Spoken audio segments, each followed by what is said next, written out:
Okay, my name is Marcus, Marcus Achatz, and I'm 42 and living in Australia, and Sylvia's former teacher on the study abroad program.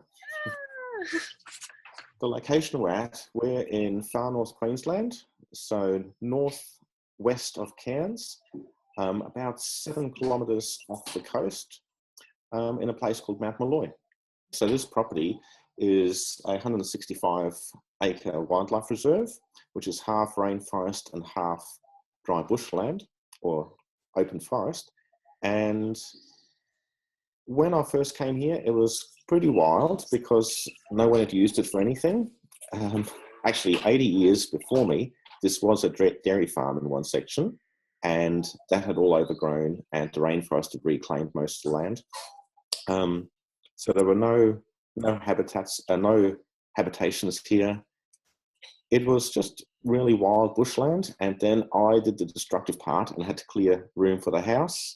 So I sort of introduced the first disturbance in about 80 years into the area. So yeah, it hasn't changed hugely except for the impact I've had on it. I've tried to keep it to a minimum by only clearing areas that we use. So we don't do any farming as such. So we haven't cleared any broad areas. It's mainly been areas which have been cleared for the house to be built. So I've got my house, my parents' house here, and for the gardens around the house, because as a lot of people know in Australia, bushfires are a big risk.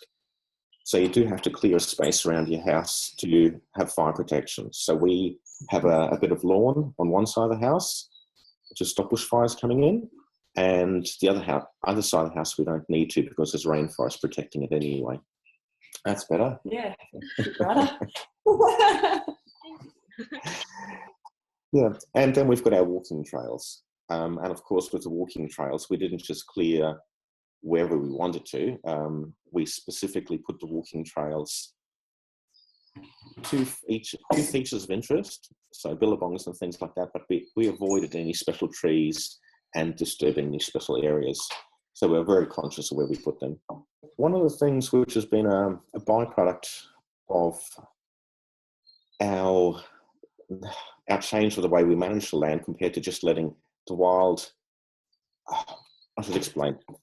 In the past, bushfires used to come through the property a lot because neighbouring properties would burn by farmers lighting it and just people lighting the forest like national parks to do regular burns. And the fire would just spread through our property every 3 years approximately. With us living here, we don't want that to happen because nature can't cope with fire to such a repetitive level. So because we have walking trails and tracks going through now, we can stop fires on the property or even entering the property. And that's actually allowed the rainforest to spread. So we've got an increase of rainforest coverage now over 16 years because fires haven't been pushing the rainforest back. So that the changes we've seen have actually been a spread of rainforest in that time. As far as the climate goes, it is really, really variable here. So when I first came here 16 years ago, I had a really big drought where our creek dried up and I could walk my dog along the bottom of the creek for about 3 kilometres. That hasn't happened since, but we've had really severe droughts. But then again, we've had other years with really high rainfall. So it's just really become unstable. Yeah, and the locals have said that too, that the weather is more extreme now, and we notice that. With plant and animal species, I can't say I've seen a huge change. Claire's noticed some changes with some of the wildlife here because she's more of the animal person. I'll get her to jump on in a second. But for me, the plants, I guess every couple of years I do see a new type of weed come in. And that's because on either side of our property, there's farming. So there's machinery actually going through our property to get to the farms on the other side. And I believe that a lot of the weeds are actually being transported by the machinery through our property. So yeah, every year there's a new weed, which we then try and eradicate again. So it's this ongoing battle. But for the animals, I know there's been a dog issue out here, so I'll pop Claire on. So you're going to introduce yourself. We'll use the lazy Susan. Yeah, so we do wildlife rescue here as well, as you know, Sylvia, with all the wallabies. So we've released over 150 animals here over the last probably 6 years, and that ranges from everything from gliders, so sugar gliders, squirrel gliders, possums, things like striped possums, brush-tail possums, anything that occurs here naturally. We're happy to release individuals of those that have been through the rehabilitation process. Agile wallabies would be the most common species that we release here, so that's a macropod. Very common up here in North Queensland. And we also have released a few swamp wallabies and paddy melons. And just in the last couple of years, I've really noticed a decrease in our small mammals. So things like paddy melons, bettongs, swamp wallabies, bandicoots. The numbers of those have just, we just aren't seeing them like we used to see them all over the place. And I'm pretty sure it's linked to wild dog populations around here. So one of our big issues with land management when you have a wild area and a big patch of land like we do is managing feral pests. And one of the big issues around here are pigs, wild pigs. So there's a lot of farmers that get pig hunters in to shoot the pigs, and then they actually will just leave the carcasses where they've been shot. And I feel that has actually given the wild dog populations around here a food source, because I know last year they said they shot and killed around 150 wild pigs in the properties next to us. And that, of course, is just giving these wild dogs just so much food to breed and produce more. So we're looking into different strategies of controlling the wild dogs, but we don't want to use things like baits, because the baits then impact other carnivorous native animals like quolls, and even birds like eagles and hawks will be killed by baited meat. So we're really not keen. We've tried using traps, but dogs are pretty smart. So pretty sure they can just smell a trap a mile away and they just know not to go in it. And we have been successful with shooting, but it's a slow process, and you need to have a very, very good hunter, which we do have. But yeah, it's a slow process, and yeah, they have to sit out there for ages. So it's something that I hope that we can get on top of again. It's only just been the last 2 years that I've really noticed that change in dynamic. But yeah, hopefully we can get on top of our ferals and and bring it back into balance again. It's just always a balancing act. Okay, I'll pop you back onto Marcus. I don't know if I need to introduce myself. So my name's Claire Baker, and I live here on Sheoak Ridge Nature Reserve with Marcus. I've been here for the last 8 years. So Marcus has been here this is his 17th year, and this will be my ninth year on Sheoak Ridge, living in paradise. Okay.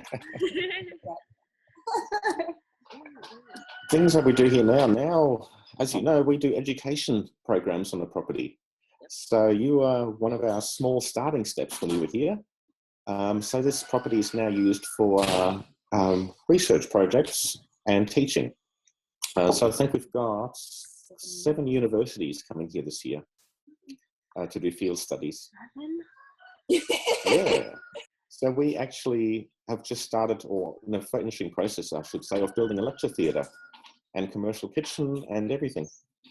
So what else has changed on the property? I think not that much changes here, because we try to keep it in a natural state. Yes. So any changes that do occur are slight land management changes with the fire regimes. Basically, what's changed because of them, which is the spread of vegetation.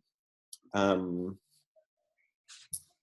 otherwise, we try not to change anything, and I haven't noticed any really big changes except for the weeds and, as Claire said, the small mammal population.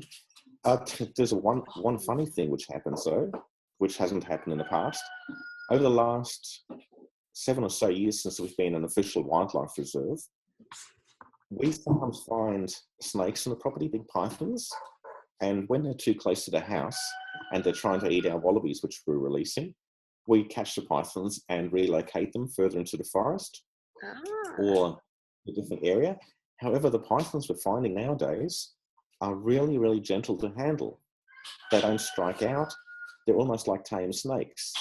And what's been happening, I think, is that neighbouring properties, and everyone up here has pythons on their properties, and they don't want them there, so they relocate them, and they don't want to kill them because everyone does value the snakes because I know they eat the rats and things like that around the house. So they've got a soft spot for them. So the best place to relocate a snake is to a wildlife reserve. And because we've got the signs down our road, I think they're ending up in our yard. And I know with one of our neighbours, he told us he brings them here, and we've been releasing them close to his house again. So I think there's several snakes who've gone back and forward a few times and are used to being carried around there because they're just showing no aggression whatsoever. So this is like a 4-metre long snake, and you can pick it up like a kitten. It's the front lawn area. There's Lara. And here's Menzies.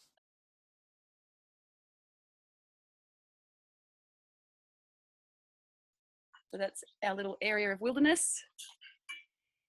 Yeah, it's beautiful at the moment. Yay! Okay, well, we'll let you go now. All right, thank you so much, guys. Take care. Yeah. Bye-bye. Bye.